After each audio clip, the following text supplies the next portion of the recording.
Et on continue l'aventure de mon top 100 avec les positions numéro 80 jusqu'à 71. L'école du jeu, en partenariat avec la boutique L'Imaginaire. Au-delà de vos attentes.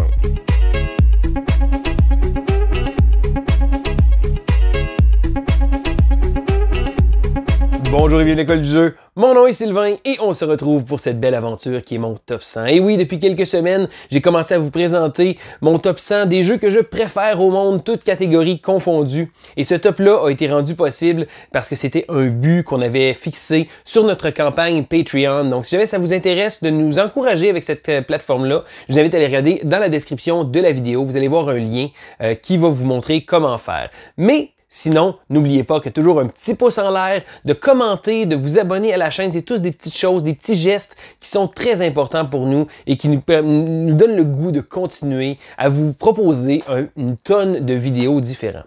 Mais là, je vais arrêter de parler parce que vous voulez pas m'entendre parler de ça, vous voulez entendre mes choix. Alors, j'y vais immédiatement avec le numéro 80 de ma liste. Alors, en 80e place, j'ai le jeu Lost Ruins of Arnak. Je dirais que oui, c'est un jeu récent, donc c'est une des nouveautés. Est-ce que la nouveauté, tout nouveau, tout beau fait en sorte que sa position est bonifiée sur mon classement? Peut-être, mais ça reste que c'est un jeu que j'ai joué déjà quelques fois et que j'ai très hâte de rejouer avec plusieurs joueurs. C'est certain, bon, la condition actuelle ne permet pas de pouvoir jouer avec des grands groupes de joueurs, mais j'ai vraiment aimé ce que j'ai joué. J'ai joué en solo, j'ai joué à 2 joueurs et c'est un jeu de placement d'ouvriers avec des éléments de deck building. Mais contrairement à beaucoup de deck builders où on va rouler énormément notre deck, dans les ruines d'Arnak, on a seulement 5 rounds et chacun des rounds va se faire qu'on va jouer notre main de cartes. Donc habituellement, vous savez, à notre tour des deck builders, on va jouer toutes nos cartes, on va repiger et ainsi de suite comme ça. Eh bien non, lorsque c'est notre tour, on va jouer une carte. Souvent, la carte va nous permettre de retirer de l'argent pour pouvoir acheter une carte dans le marché. Donc lorsqu'on va choisir une carte, ça va être une expédition qu'on va pouvoir faire, on va placer un ouvrier. Et j'ai trouvé que le concept très minimaliste de l'aspect deck building était très intéressant. Le X, c'est qu'il y a seulement 5 rounds, donc on va faire notre main carte 5 fois en tant que tel. Donc oui, il y a des façons de repiger, des choses comme ça, mais c'est pas, on n'aura pas l'occasion de rouler notre deck et d'épurer notre deck de la manière qu'on le veut. Mais ce qui se démarque pour les ruines d'Arnak, c'est la beauté de son matériel. J'ai trouvé ça très intéressant. Le fait qu'il y ait plusieurs choses différentes à faire et on ne doit pas ignorer les unes et les autres. Donc on a l'aspect exploration qui est central, mais on a également la piste de recherche sur le côté. Une espèce de piste où on va devoir tenter de monter les marqueurs et là, plus on arrive vite en haut complètement, on va marquer énormément de points. Donc, un jeu qui a beaucoup de choses qu'on peut faire. Il y a beaucoup de façons de jouer, il y a beaucoup de stratégies d'attaque à faire si on veut. J'ai pas encore exploité d'essayer d'y aller uniquement vers l'exploration, uniquement vers les recherches. Je suis allé un peu général, mais j'ai trouvé que le jeu était un jeu magnifique avec un beau thème d'aventure. Je continue avec la numéro 79. Et là, c'est drôle parce que c'est pas le genre de jeu qui fait mon top habituellement, mais je ne peux pas passer sous le silence le jeu Télestration. Donc, il est connu en Europe sous le nom de Esquissé, je crois également. C'est un jeu de party. Et là, habituellement, c'est pas ma tasse de thé, c'est pas le genre de jeu que je vais vraiment apprécier. Mais celui-là a un petit quelque chose d'unique. Parce que dans Télestration, en fait, c'est le jeu du téléphone arabe. On va avoir un mot et on va tenter de devoir le dessiner. Ensuite, on va passer le dessin à un autre joueur et là, le joueur va regarder le dessin et il va tenter de dire c'est quoi le mot. Ensuite, le joueur d'après va regarder le mot, il va tenter de dessiner et là, ça fait en sorte qu'à la fin qu'on ait fait le tour, on tourne les pages et on remarque que ça s'égare très rapidement. Selon les joueurs, ça peut prendre des dérapes assez impressionnantes. Ceci dit, comme je vous explique habituellement, les jeux de party sont pas mon créneau, mais celui-là est vraiment le jeu de party par excellence. Et là, les gens vont dire, mais oui, on pourrait jouer à ça avec un papier, un crayon. Ben oui, mais le fait qu'il y ait des pads avec des petits marqueurs effaçables, et je dirais que c'est un des rares jeux où il y a une façon de compter les points, mais j'ai jamais compté les points. On joue pendant des heures et des heures. Habituellement, les gens vont vraiment apprécier. C'est un jeu très, très facile. Et si vous êtes comme moi et vous êtes vraiment mauvais en dessin, le jeu est juste encore meilleur. Donc, beaucoup de rire garanti avec le bon groupe. Ça reste un de mes jeux de party favoris de tous les temps. Donc, c'est pour ça que je trouvais qu'il méritait quand même une place dans mon top.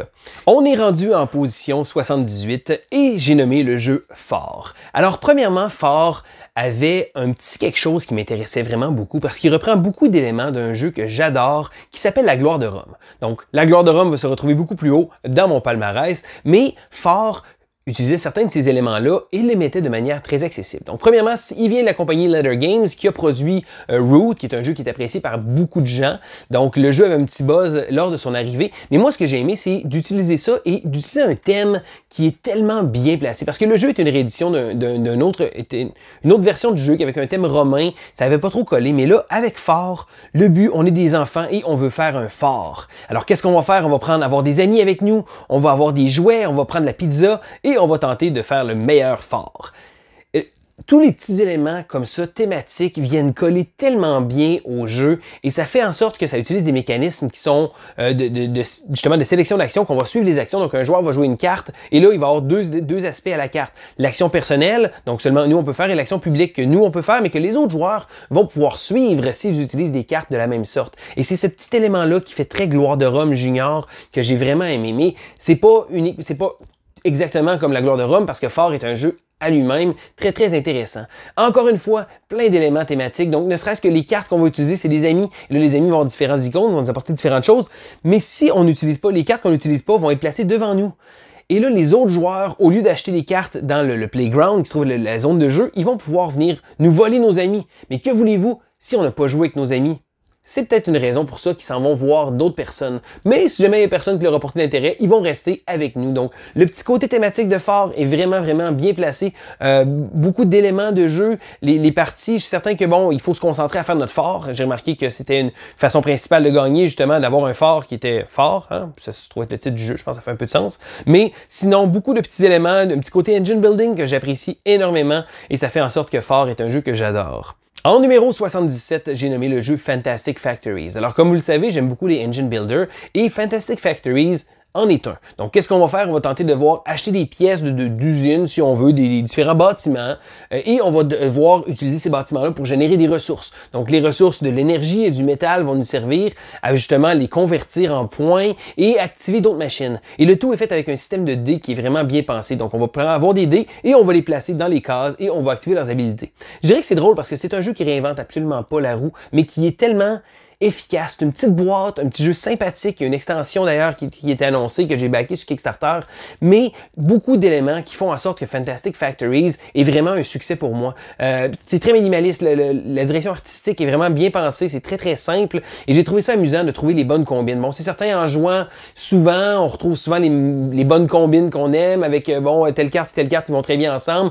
Il y a la chance de la pige, bien entendu. Est-ce que je vais trouver ces cartes-là? Mais je suis pas toujours à la recherche du combo parfait. J'essaie de m'ajuster justement, et c'est ça souvent des jeux de cartes comme ça. J'essaie de m'ajuster pour pouvoir essayer d'avoir le meilleur combo possible. On continue le top avec la position numéro 76, c'est le jeu My City. Alors, si jamais vous suivez la chaîne, vous avez vu, j'ai fait récemment une critique pleine de divulgateurs de ma campagne de My City. Alors, My City est un petit jeu de polyominoes, donc des petites pièces de Tetris où on va fabriquer une ville et on va devoir les placer.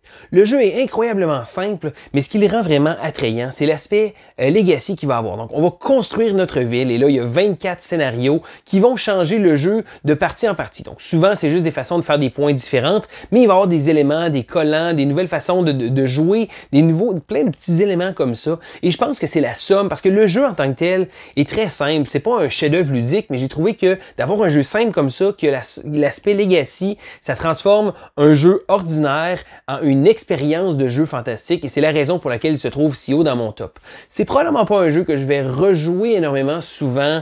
Oui, il y a une façon de jouer post-campagne, mais sinon, je pense que l'expérience que j'ai eue fait en sorte qu'il mérite une place dans ce top-là, parce que ça reste que j'ai trouvé ça le fun de faire évoluer ma petite ville comme ça, et je trouve que il n'y a pas assez de jeux qui sont accessibles, qui utilisent ces concepts-là, et c'est la raison pour laquelle il fait mon top. On est rendu avec la position numéro 75, et j'ai nommé le jeu Zombie Kids, ou la version Teens, Évolution. Alors, comme auparavant, ma dernière position, My City, Zombie Teens est un jeu Legacy. Donc, on va avancer le jeu et là, on va débarrer des nouvelles enveloppes, des nouveaux pouvoirs, des nouvelles choses comme ça. Là, je trouve ça drôle d'avoir un à côté de l'autre parce que je disais que My City était très accessible, très facile d'accès. Zombie Kids est peut-être plus orienté vers les enfants, mais c'est le fun pour les adultes d'y jouer. Et c'est ce qui rend le jeu vraiment unique parce que oui, on en a beaucoup des jeux pour enfants. Les adultes vont jouer avec les enfants, mais c'est ordinaire un peu. Dans Zombie Teens et Zombie Kids, j'ai trouvé ça le fun parce qu'on voyait l'évolution et je trouve de voir mes enfants qui adorent ce jeu-là, ils veulent savoir qu'est-ce qu'il va avoir, là, quelle mission on peut faire, là, il faut réussir à gagner avec un niveau de difficulté plus élevé, essayer de débarrer des choses et de voir l'aspect comme ça, de les voir découvrir ce jeu-là. Et le tout dans un jeu qui est très facile à jouer et on peut même jouer avec des enfants en bas âge parce que le jeu est coopératif. Donc si on veut, on peut les coacher un peu. Et là, moi, je trouve ça drôle parce que maintenant, là, au départ, bon, je les aidais un peu plus, mais là, je prends un petit côté un peu plus effacé et je laisse ma fille faire la fine stratagème de diriger son frère et d'essayer de me dire quoi faire pour le meilleur du groupe. Et je trouve ça très amusant. Donc, Zombie Kids et Zombie Teens, une belle expérience familiale à jouer avec des enfants. C'est pas un jeu Legacy que je jouerais nécessairement entre adultes, mais je pense que l'espèce de tremplin de jeu à jouer avec eux, celui-là est vraiment bien fait. Donc, une belle réalisation, le jeu à jouer avec ses enfants par excellence. Si jamais vous avez des enfants, des neveux, nièces, des choses comme ça, encore là, je dis en bas âge, mais tu sais, on peut jouer, mon fils commençait à jouer même à peu près à 5 ans, il jouait un petit peu, bon, c'est sa sœur qui le dirigeait, mais c'est très facile de jouer, puis même pour un jeune de 10, 11, 12 ans, c'est pas un jeu qui va être bébé non plus, parce que c'est un jeu qui a beaucoup d'éléments intéressants. Donc au départ, c'est très simple, et plus ça va aller, ça va se complexifier. Donc une expérience de jeu vraiment unique. On est rendu à 74 et c'est le jeu Raiders of the North Sea, donc les pillards de la mer du Nord. Alors là, je reviens un peu plus du côté gamer. Les pillards de la mer du Nord est un des premiers jeux de la série du Nord, parce que là, Shem Phillips, avec Garfield Games, a fait la série du Nord. Là, ils sont rendus dans l'Ouest. Mais Raiders of the North Sea était le premier à sortir et je trouve que c'est tellement un bon jeu, parce que le jeu est un jeu de placement d'ouvriers. Donc, à notre tour, justement, on va placer un ouvrier à un endroit, mais ce qui démarque ce jeu-là, c'est que on va devoir placer un ouvrier, réaliser l'action, mais ensuite, on va devoir enlever un autre ouvrier pour réaliser l'action. Et là, les ouvriers ne nous appartiennent pas, donc il y a des ouvriers de couleurs différentes qui vont permettre d'avoir différentes habiletés. Et là, on va pouvoir en débloquer en allant chercher des espaces un peu plus loin.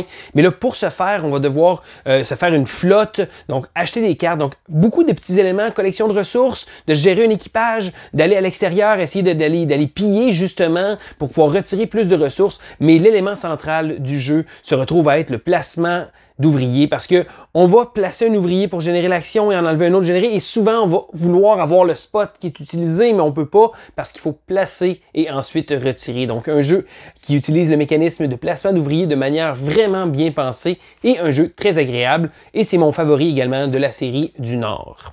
Je continue avec le numéro 73, c'est le jeu Welcome to. Et oui, Welcome to, un flip and write, donc un jeu qui est très très populaire, un type de jeu qui est très très populaire depuis les 2 dernières années, les roll and write où on écrit ou comme ça on tire une carte.